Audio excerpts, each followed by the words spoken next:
Hello dear students. Today we'll see a problem of JEE Mains 2020.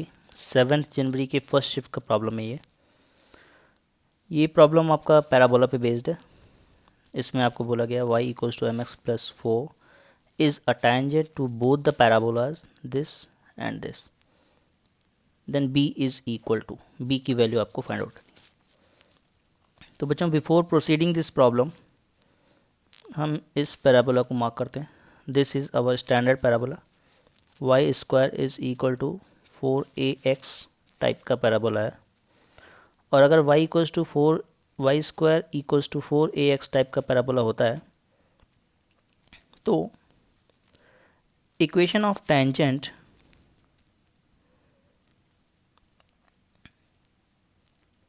Of slope m is given by y is equal to mx plus a by m। तो बच्चों ये इस parabola के लिए slope m की tangent का equation होता है। तो इसी इक्वेशन का हम यूज़ करेंगे। तो अगर हम अपने क्वेश्चन पे आ जाएं, क्वेश्चन में आपको बोला गया ये एक टेंजेंट है जिसका स्लोप आपको दिख रहा है m है, but by this concept we know for this parabola the equation of tangent of slope क्या होगी। For Y square is equal to 4x, equation of tangent of slope m क्या होगी। Equation of tangent of slope m हो जाएगी y is equal to mx plus a by m। So y is equal to mx plus a. what is a here? If you compare this parabola with this standard, you can find a is coming out to be 1, so 1 by m. But according to question, equation given is y equals to mx plus 4.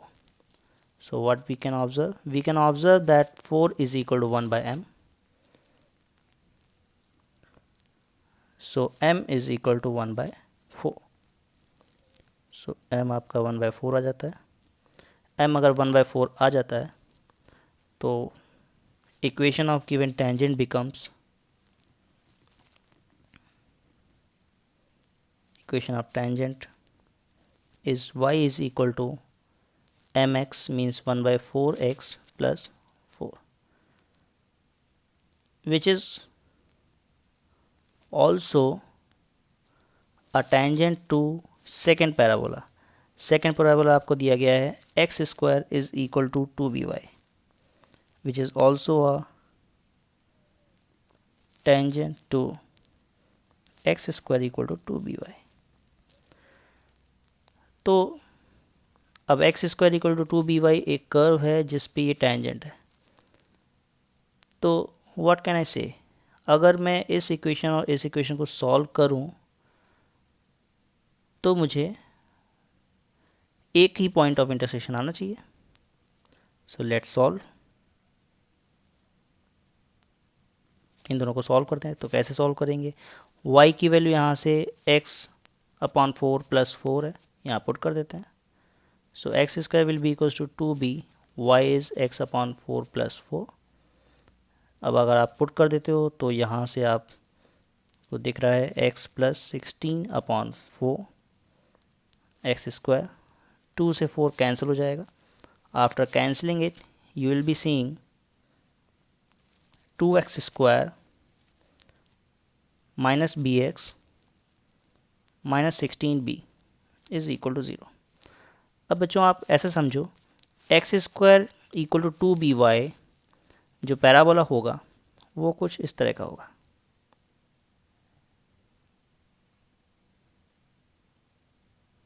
Right, और ये एक line जा रही है, ये line जो है इस पैराबोला की टेंजेंट है, ये लाइन इस पैराबोला की टेंजेंट है। तो अगर ये लाइन इस पैराबोला की टेंजेंट है तो इसको और इसको सॉल्व करने पे x की दो इक्वल वैल्यूज़ मिलनी चाहिए, मतलब एक ही पॉइंट मिलना चाहिए। That means this quadratic equation will have equal roots.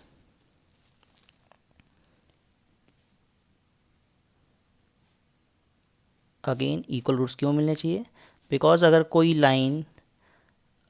Line इस पैराबोला को टच करती है, तो सपोज़ ये लाइन है, अगर ये पैराबोला को टच करती है तो इनके पॉइंट ऑफ इंटरसेक्शन कोई एक आएगा, और पैराबोला क्वाड्रेटिक होता है, लाइन लीनियर होती है, तो इनको सॉल्व करने पे 2 पॉइंट्स मिलते हैं इन जनरल। बट अगर टेंजेंट है तो x की दोनों इक्वल वैल्यूज़ मिलेंगी। अच्छा, x² equal to B Y का ग्राफ मैंने ऐसा बनाया, तो ज़रूरी नहीं है कि इसका ग्राफ ऐसा ही हो।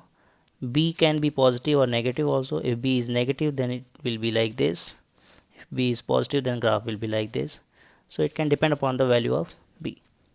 So now this quadratic equation will have equal roots, so put d equal to 0, discriminant 0 होगा।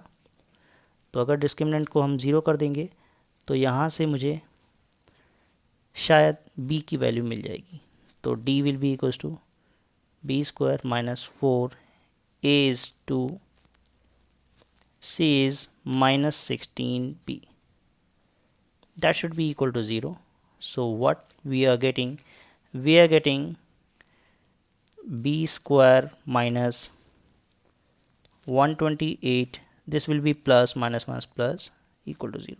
So from here b is coming out to be 0 and minus 128. सो बच्चों b की वैल्यू 0 तो नहीं हो सकती, बिकॉज अगर 0 हो गया तो ये पैराबोला ही नहीं रहेगा। और क्वेश्चन में ही ऐसा बोल दिया गया था कि this line y equals to 4x plus mx plus 4 touches both the parabolas. So parabola होने के लिए b can't be 0, that means b will be equals to minus 128. So your answer will become this minus 128. Thanks for watching.